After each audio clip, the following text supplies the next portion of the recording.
The boy spent all his savings on a bowl of porridge, too precious to drink immediately. He planned to take it home for his father. Suddenly, a car sped towards him from behind. The distracted driver didn't notice him and knocked the porridge out of his hands. Unaware of the gravity of the situation, the driver just kept going. Enraged, the boy grabbed his bamboo basket and sprinted after the car. How could legs outrun wheels? The driver accelerated, leaving the boy far behind. Just when the driver thought he'd given up, a stone cracked the windshield. Wild kid, huh? Seeing the driver demand payment, the panicked boy fled. Still running? The driver pursued him relentlessly, but something fell off during the chase. This kid's stamina was unbelievable. He'd run 8 blocks with that basket. The boy ducked into an alley and vanished into the market crowd, but the distinctive basket gave him away.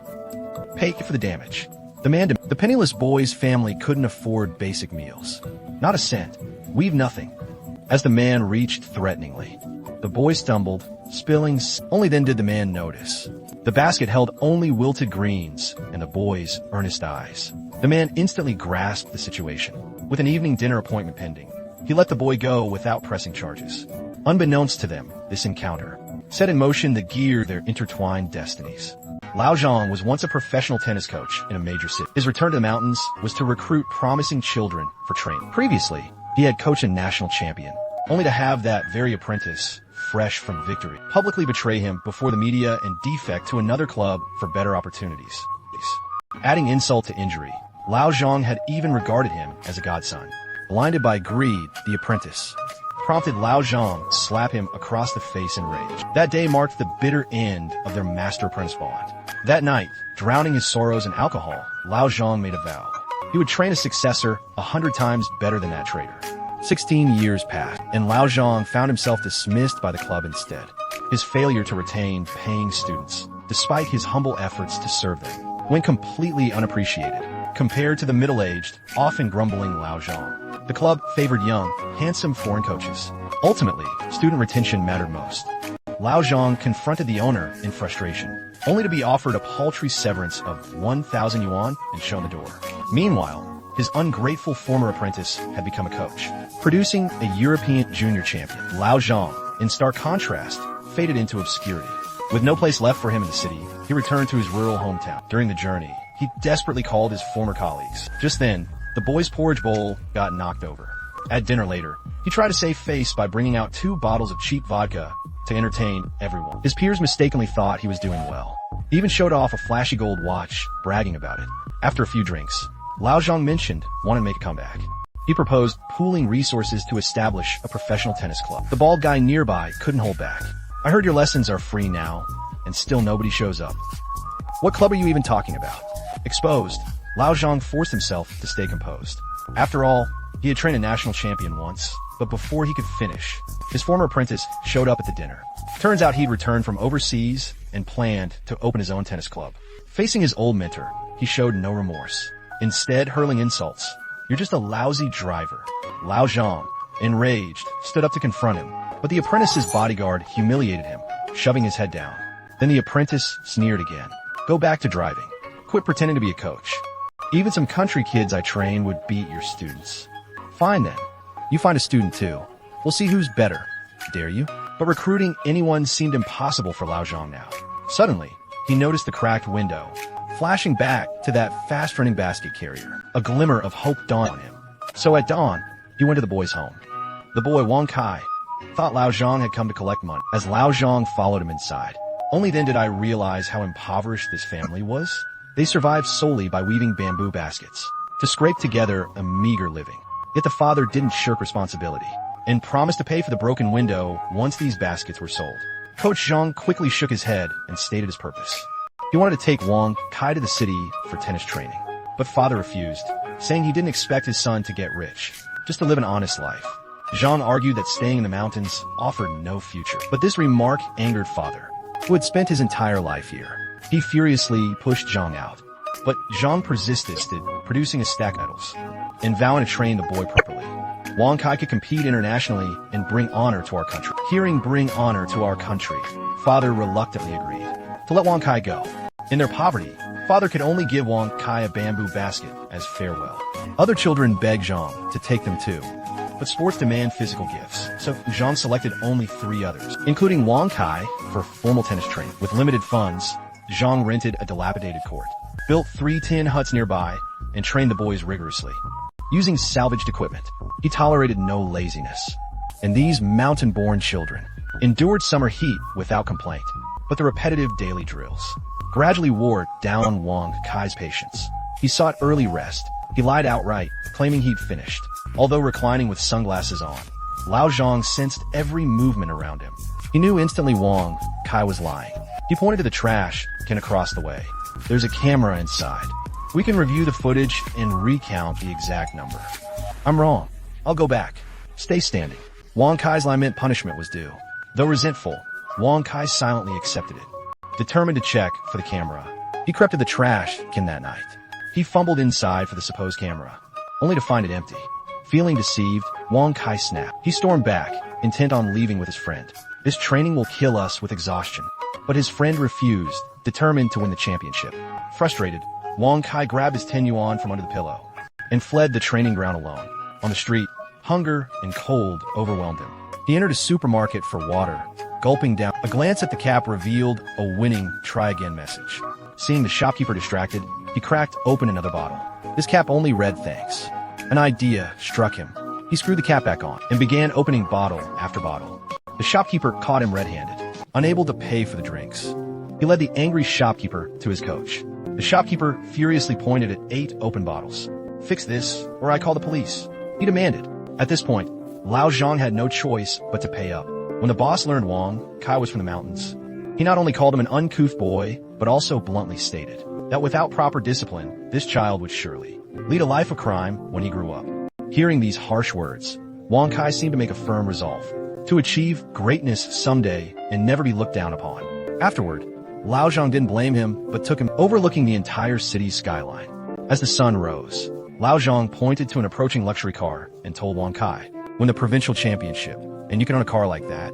Then gesturing to distant skyscrapers, he added, "Win the national title, and you'll afford a large apartment there." These words ignited Wang Kai's purpose. From then on, he trained diligently every day without slacking. He and 3 teammates fought for their dreams, training relentlessly for over 2,000 days across 6 years. Their extraordinary perseverance transformed these mountain kids repeatedly. They excelled in every tournament, with Lao Zhang caring for them like a devoted father. Time flew. As their practice wall crumbled, the 4 children had become teenagers. One morning, Wang Kai awoke violently to what felt like an earthquake shaking their shelter.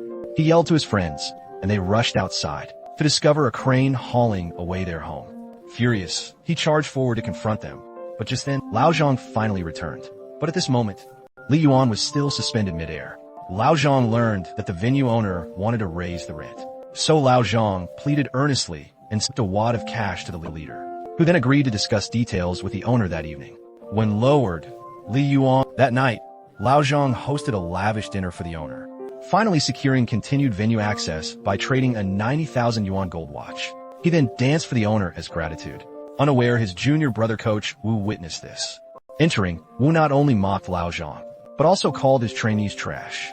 With a national tour imminent, he vowed to crush all of Lao Zhang's students. The boys couldn't swallow the insult, so Lao Zhang conducted intensive training at home. However, Wang Kai grew resentful upon hearing he'd assist Li Yuan's back-end training, suspecting favoritism.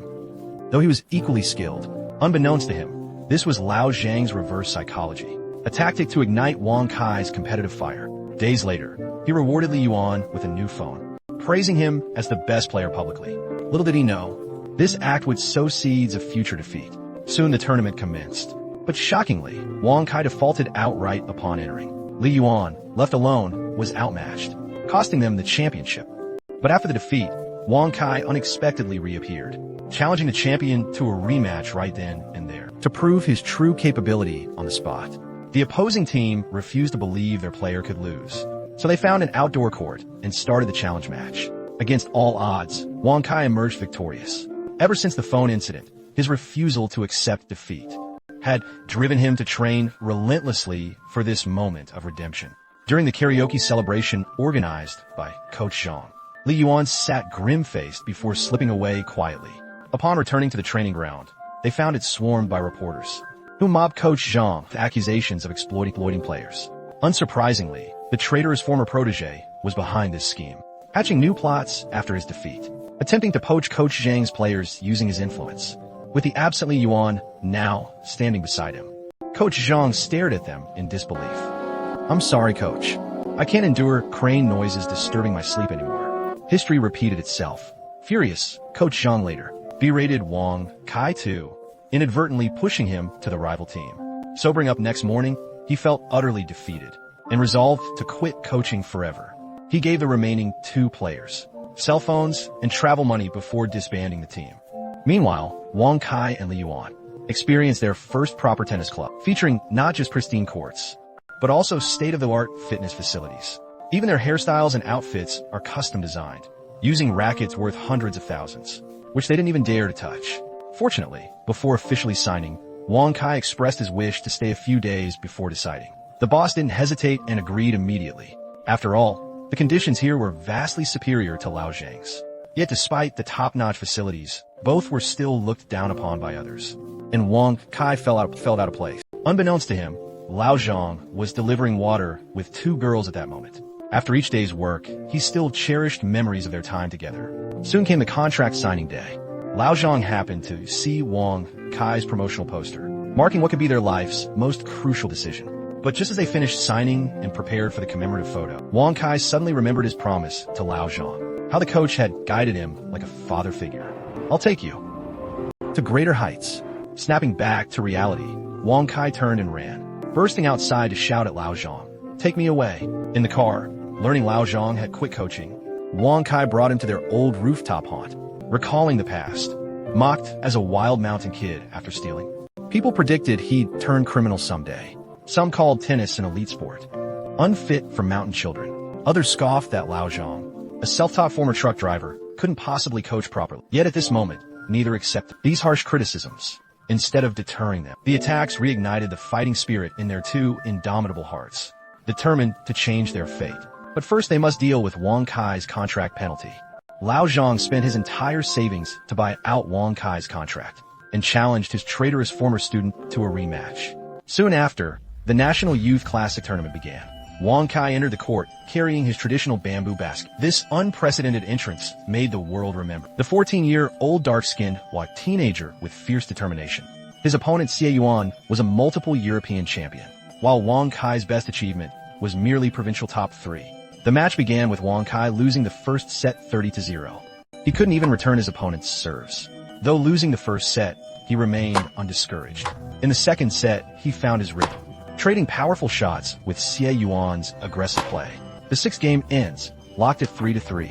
Seeing the tide turning, the traitorous student began manipulating the officials, calling Wang Kai's inbound shots out while turning blind eye to Xie Yuan's faults. These unfair calls began affecting Wang Kai's focus. Then he injured his leg during a return, collapsing in agony, clutching his leg in pain. The crowd caught their breath, exactly what the rival club wanted, expecting Wang to forfeit the match. But gritting through excruciating pain, Wang stood up.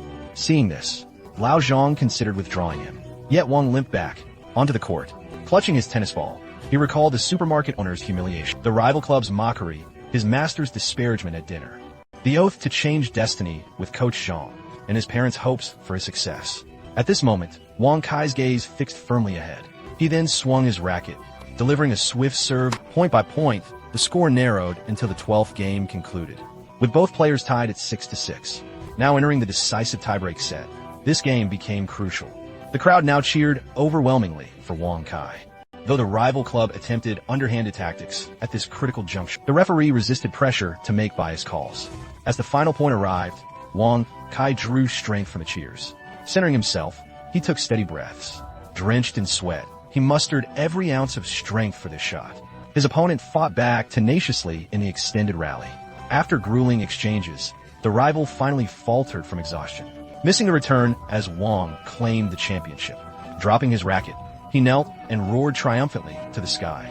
His dream realized at last.